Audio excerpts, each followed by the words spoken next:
mysteries fade with time, buried beneath silence, lost in forgotten files, or dismissed as mysteries that will never be solved. But behind every case is a voice that was never heard, a truth still waiting in the dark. This channel is dedicated to the victims, the unanswered questions, and the stories that refuse to disappear. Because somewhere, someone still knows what happened. Welcome to Cries Unheard in the Darkness. On a warm August morning in 1993, the quiet town of Sturbridge, Massachusetts, felt like the safest place in the world. 10-year-old Holly Piirainen and her 5-year-old brother Zach were enjoying a summer getaway at their grandparents' lakefront cottage. It was a day for childhood adventures.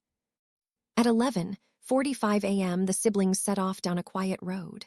Their goal: to see a neighbor's new litter of puppies. It was a short walk, a distance any parent in 1993 would have considered routine and safe. But this time, only one child came back. For over 3 decades, the disappearance and murder of Holly Piirainen has haunted New England. It is a case marked by chilling coincidences, forensic dead ends, and a recent surge in DNA technology that might finally provide the answers Holly's family has waited 32 years to hear. Sturbridge is a town known for its history, but on August 5, 1993, it became the site of a nightmare. After walking toward the neighbor's house, Zach Piirainen returned to the cottage alone. Holly never did. The alarm was raised almost immediately. Holly's father reported her missing when she failed to return. The search was massive. Local and state police, along with units from Connecticut and Rhode Island, descended on the area. The first clue was a heartbreaking one of Holly's shoes, found discarded on the side of the road. For 2 months, the region held its breath. That breath was lost on October 23, 1993. Hunters in nearby Brimfield, Massachusetts, discovered Holly's remains in a wooded area. Due to the advanced state of decomposition, the medical examiner could not determine the exact cause of death or whether she had been assaulted. The mystery was no longer where Holly was. It was who had taken her. Investigations into child murders often focus on those who know the area best. In 2012, nearly 20 years after the crime, a name finally went public. David Pouliot. Pouliot was a former resident of Springfield who frequently hunted and fished in the exact woods in Brimfield where Holly's body was found. He had died in 2003, but forensic evidence found near Holly's body was eventually linked to him. While the district attorney at the time, Mark Mastriani, named him a person of interest, he was never formally called a suspect. The nature of the forensic link was never disclosed. Was it a coincidence of a hunter being in a popular spot? Or was it the signature of a killer? In 2020, there was a strange twist.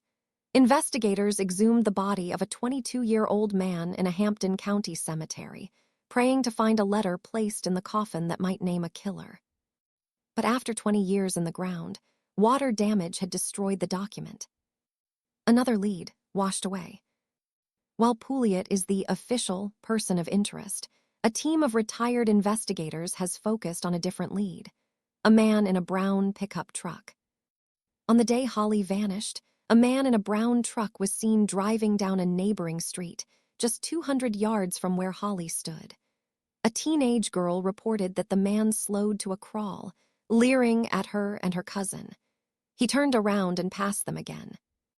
Years later, investigative reporter Richard Price discovered a man with a lengthy criminal history who owned a similar pickup truck and was actually pulled over by police in Sturbridge hours after the abduction.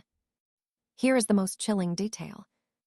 In a later interview, a Piirainen family member claimed an investigator told them this man correctly identified a specific detail about Holly's shirt, a detail that had never been released to the public.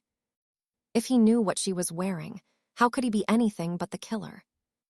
Yet his ex-wife claimed that while he had compulsive behaviors, she didn't believe he would target a child.